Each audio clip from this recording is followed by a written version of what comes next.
Subscribe करें और देखें एक दिल दहला देने वाली हॉरर स्टोरी। बिना घबराए बेल आइकन प्रेस। एक बार स्वर्ग के राजा इंद्रदेव से क्रोधित होकर दुर्वासा ऋषि ने उन्हें श्राप दिया कि जिस ऐश्वर्य में तुम मेरा अपमान कर रहे हो वो तुमसे छिन जाएगा। दुर्वासा ऋषि के श्राप के कारण देवता कमजोर होने लगे और उनके मान सम्मान और धन में हानि होने लगी। पूरे स्वर्ग लोक में त्राही त्राही मच गई और वे सब मदद के लिए भगवान विष्णु के पास पहुंच गए। भगवान विष्णु ने देवताओं को समुद्र मंथन करने का उपाय सुझाया और बताया कि समुद्र मंथन से जो अमृत निकलेगा उस अमृत के सेवन करने से ही देवताओं की शक्ति उन्हें वापस मिल सकेगी। देवताओं की शक्ति इतनी कमजोर हो चुकी थी कि वे अकेले ही विशाल समुद्र का मंथन करने में सक्षम नहीं थे।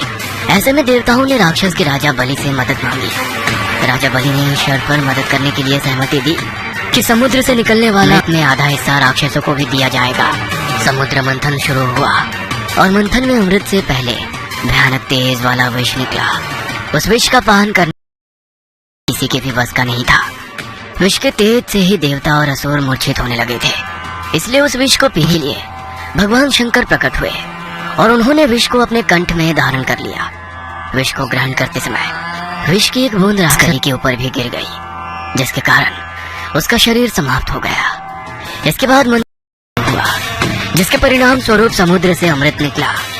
उस अमृत के निकलते ही देवता और असुरों में छीना झपटी शुरू हो गई। उसी छीना झपटी में अमृत की बूंदें धरती पर गिरी, जिसमें से बूंद राक्षसी कली के ऊपर भी गिरी। अमृत के स्पर्श से उसका शरीर वापस जीवित हो गया, किंतु वह भौतिक रूप में नहीं आ सका। अमृत के बंटवारे के लिए भगवान विष्णु ने मोहिनी रूप लिया और सारा अमृत छल से देवता पिला दिया। तब से लेकर आज तक कली पुरुष धरती पर विराजमान है। वो अभी भौतिक रूप में नहीं आया है। शक्तियों से इंसान पर काबू पा सकता है।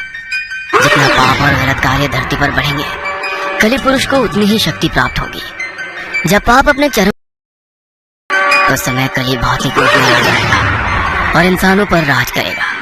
पाप के चरम पर होने और धरती पर एक असुर के राज करने पर भगवान विष्णु के स्वरूप कल्कि का धरती पर। ये कहानी आपको अच्छी लगी हो तो हमें सब्सक्राइब करें, हमारा इंस्टाग्राम और फेसबुक पेज जरूर फॉलो करें। और हाँ दोस्तों, सब्सक्राइब करना भूलना मत।